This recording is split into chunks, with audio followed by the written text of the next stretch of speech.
Borley was once said to be the most haunted place in Britain. A lot of the reported activity centred around the rectory, built in 1863 by Reverend Henry D. E. Bull. A later rector, A. C. Henning, discovered a reference to Borley in the Domesday Book, meaning there had been a religious site around Borley Rectory and Church for centuries, including a monastery.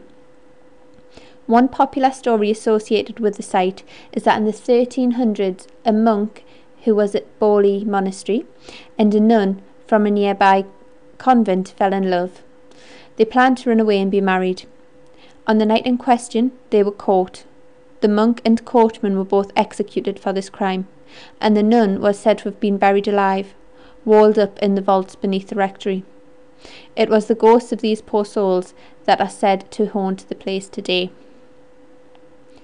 In the 1930s, Reverend Foster called in renowned paranormal investigator Henry Price. During this period, there was a lot of poltergeist activity that seemed to centre around Reverend Foster's wife, Marianne.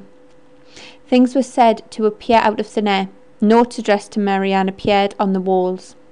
And at one point, after an attempted exorcism, Marianne was said to have been thrown across a room.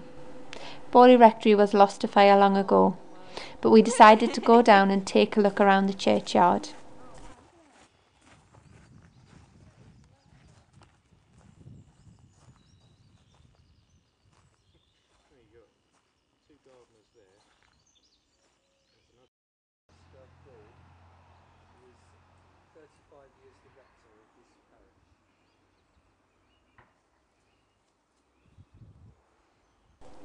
The graves in the churchyard proved really interesting from a history perspective, if nothing else. They covered a huge range of dates, and it was interesting looking around, seeing the names on some of them, tying in with the stories that we told at the beginning of this video. I'd love to say we caught some paranormal activity on tape, but alas, that wasn't to be.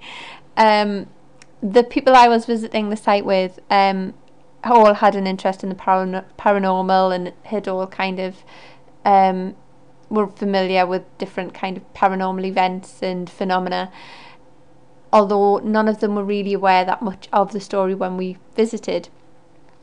One thing I would say is we all got distinctly eerie feelings at certain points in the church. In particular, I got one behind the tower. It just felt very cold and a little bit eerie. Another one of the guys felt as if they walked through someone when they were walking amongst the hedges down the main path.